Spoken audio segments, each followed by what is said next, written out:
Arab League has hailed the formation of Syria's new rebel coalition, but stopped short of recognizing the group as the sole legitimate voice of the Syrian people. Leaders of Syria's exiled opposition, beset by mutual suspicion and infighting, formed the new bloc on Sunday and are now seeking full international backing. RT's Middle East correspondent Paul Slier joins us live for more.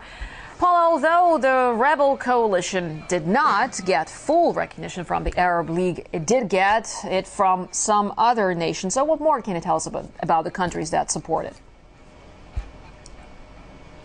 Well, 6 Gulf states have formally recognized this new Syrian coalition as the official representative of the Syrian people, and they include Bahrain, Kuwait, Oman, Qatar, Saudi Arabia and the United Arab Emirates. The foreign minister of Qatar has said that this recognition will remove obstacles that will ultimately be able to secure arms for Syrian rebels.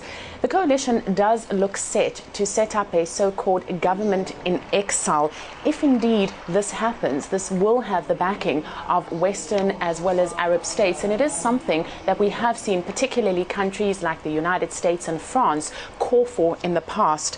There are fears that all of this will lead to another Libya scenario where we saw opposition fighters there establish a government in exile. They called themselves the official and legitimate government of the people, and this set the basis for Western involvement and NATO airstrikes. So there are concerns that that will happen.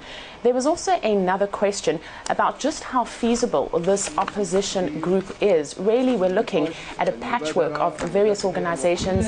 It is made up of rebel fighters as well as dissidents and people from all backgrounds and political affiliations. Questions are also being asked just how much contact and just how much influence this grouping has with Syrian opposition fighters on the ground.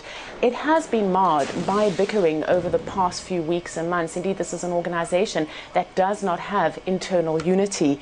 What is important is that the Arab League, that is notably one of the most important bodies in the Arab world, has hesitantly welcomed this new coalition. It does say that it is a primary negotiator, but it has not gone as far as to say that it is the legitimate representative of the Syrian people. And then you have members in the Arab League, such as Iraq and Lebanon, who have not fully given their support to the Syrian opposition. They are reluctant to delegitimize the Syrian President Bashar Assad. All right, Paul, thanks very much indeed for bringing us this update. Paul Slier, our Middle East correspondent. Now, political analyst Lou Rockwell believes that by offering full support for the Syrian coalition, foreign nations may be hijacking the initiative. I'm glad to see that this collection of corrupt dictatorships is instructing the Syrian people as to who their representatives ought to be. How about the representatives of the Saudi Arabian people, of the Bahrainian people, or people of Qatar, or Sharjah, or the rest of these dictatorships? So what an outrage that of course, they're just a subsidiary of the Pentagon and of the CIA. This is part of the long-term plot by the U.S., by Britain, by France, by Turkey, by Israel. They want to Libyaize Syria. And I'm no fan of Assad, I might say, but things are much worse after Gaddafi in Libya. They're going to be much worse if they succeed in overthrowing Assad. This opposition group, many of them are Libyan al-Qaeda types. They're from other countries. They're not Syrians. They're foreign fighters. So no, I don't think whatever's wrong with Assad. I think that the people of Syria tend not to want outsiders to be telling them what to do. They fear these so-called rebels just as much as they fear their own government.